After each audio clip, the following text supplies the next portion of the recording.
मेरा चश्मा, आप ये मेरा चश्मा लगा कर देखिए, मुझे लगता है आप कांग्रेस का चश्मा पहन लिया है। अरे उन बच्चों को क्यों भूल रहे हो जो जिनके घर पर छत नहीं और खाने के लिए रोटी नहीं, वो HCS लगे हैं? नहीं नहीं नहीं, मैं बता रहा हूँ, ऐसे आमूल चूल परिवर्तन आ रहे हैं। आगे बोलो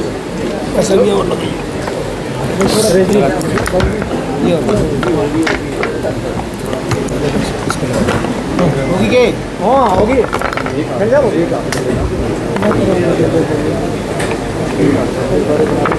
ठीक है, थोड़ी सी बोलो बस, आप दिया चलो बोलो सर। तो ये आज का जो देश आयोजन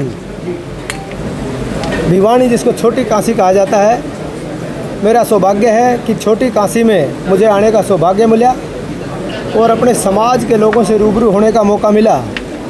पूरे हरियाणा प्रदेश में हमारे संविधान सम्मान समारोह के रूप में ये आयोजन हो रहे हैं, जिसकी शुरुआत कुरुक्षेत्र से हुई थी।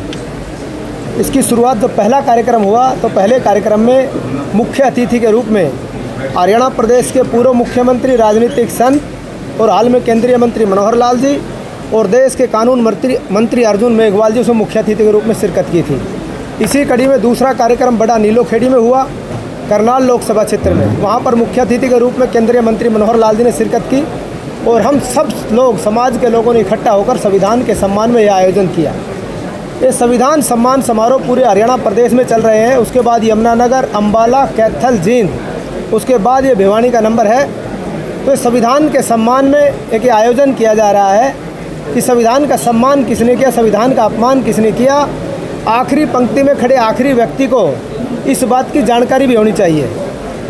अगर चुनाव के समय हम ये काम करते तो लोगों को लगता कि ये तो राजनीति कर रहे हैं, लेकिन आज 100 कोस भी चुनाव नहीं है।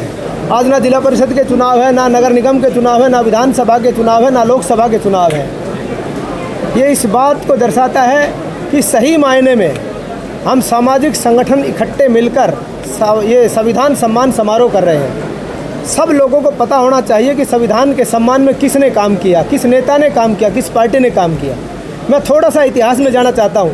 1952 में संविधान निर्माता डॉक्टर भीमराव अंबेडकर जी ने जब उन्हें कैबिनेट से इस्तीफा दिया और दोबारा चुनाव लड़ा उपचुनाव के रूप में, तो जब बाबा साहब डॉक्टर भीमराव अंबेडकर जी ने चुनाव में खड़े हुए तो बुरी तरीके से कांग्रेस पार्टी ने और तत्कालीन प्रधानमंत्री जवाहरलाल नेहरू जी ने षड्यंत्र के तहत उनको बुरी तरीके से हरवाने का काम किया, जमानत जब्त करवाने का काम किया। जिन लोगों ने संविधान निर्माता डॉक्टर भीमराव अंबेडकर जी को नहीं छोड़ा हो, वो संविधान की बात आज करते फिर रहे हैं। उसके बावजूद पंडारा सीट खाली हुई। पंडारा सीट से फिर से कांग्रेस से बात करके, कांग्रेस वालों ने बात करके कुछ उनके जो विश्लेषक लोग थे, जो उनके मुख्य लोग थे, उन्होंने सुझाया कि डॉक्टर बी.आर. अम्बेडकर जी को लोकसभा में जाना चाहिए, ये तो इंटेलिजेंट आदमी है। जवाहरलाल नेहरू ने हामी भर दी और उनका पर्चा भरवा दिया। लेकिन आखिरी 3 दिन जब चुनाव के बचे तो अपने पीए को खड़ा करके फिर से बुरी तरीके से हरवाने का काम किया। तो एक बार नहीं, बार बार संविधान निर्माता को ठेस पहुँचाने का काम किया, उनको डेंट करने का काम किया, उनको पिछाड़ने का काम किया। जो संविधान निर्माता को जिन लोगों ने नहीं छोड़ा हो, वो आज संविधान की बात करते फिर रहे हैं। ये तो भला हो डॉक्टर श्यामा प्रसाद मुखर्जी का जो जनसंघ के संस्थापक थे, 1954 में जो उनके सहयोग से बाबा साहब राज्यसभा पहुँचे और जो संविधान लिखा जिसके अनुसार आज पूरा देश और पूरा प्रदेश चल रहा है। तो इन सब बातों की जानकारी पूरे देश और प्रदेश के लोगों को होनी चाहिए। इसी मुहिम को लेकर हम जिलेवार जा रहे हैं संविधान सम्मान समारोह के आयोजन में। इसमें सभी सामाजिक संस्थाएं, चाहे अंबेडकर सभा हो, कबीर सभा हो, वाल्मीकि सभा हो, चाहे दूसरी खटीक सभा हो, चाहे जितनी दलित संगठन हैं, सारे मिलकर ये आयोजन करते हैं। आज देश में भी भारतीय जनता पार्टी की सरकार और प्रदेश में भी भारतीय जनता पार्टी की सरकार है। तो ये पता लोगों को होना चाहिए कि संविधान का सम्मान किसने किया और अपमान किसने किया। आज वो लोग संविधान की प्रति फहराकर और झूठ बोलने का काम कर रहे हैं कि भारतीय जनता पार्टी अगर सत्ता में आई तो संविधान का सर्वनाश कर देगी। ये संविधान की कॉपी हाथ में लेकर इस प्रकार का झूठ बोलना भी एक अपराध है। मैं तो उसको अपराध की श्रेणी में गिनता हूँ। ऐसे ऐसे लोग जिन्होंने बाबा साहब को नहीं छोड़ा हो, जिन्होंने बाबा साहब की राजनीति को आगे नहीं बढ़ने दिया हो, ऐसे लोग संविधान की प्रति लेकर कह रहे हैं कि संविधान खत्म कर देंगे। अगर सही मायने में संविधान का सम्मान किसने किया है तो देश के यशस्वी प्रधानमंत्री आदरणीय नरेंद्र भाई मोदी जी ने किया है। आप इतिहास उठाकर देखें, 70 साल कांग्रेस ने राज किया, संविधान निर्माता को भारत रत्न भी नहीं दिया गया। ये तो 1980 की बात है, जब वीपी सिंह की सरकार थी और भारतीय जनता पार्टी की मिलीजुली सरकार थी।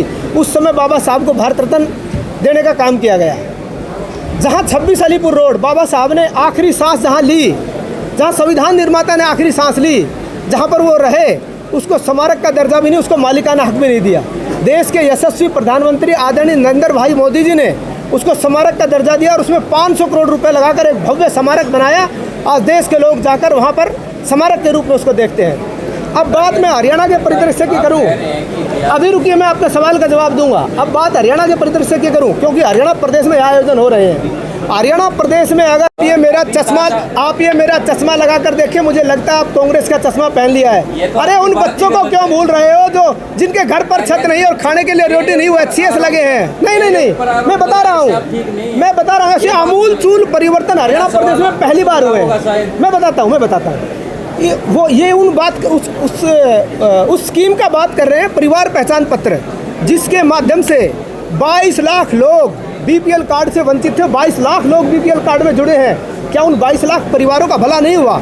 हाँ, कोई नई योजना आती है, उसमें खामियां जरूर है, मैं ये नहीं मानता कि एकदम दुरुस्त हो गई, लेकिन जब वो खामियां दूर हो जाएंगी तो आप देखना ये विकास में मील का पत्थर साबित होगी परिवार पहचान पत्र। आज परिवार पहचान पत्र का जिक्र हरियाणा प्रदेश में नहीं, देश के कोने कोने में हो रहा है। ये मनोहर लाल जी की सोच का नतीजा है। चल रहा है और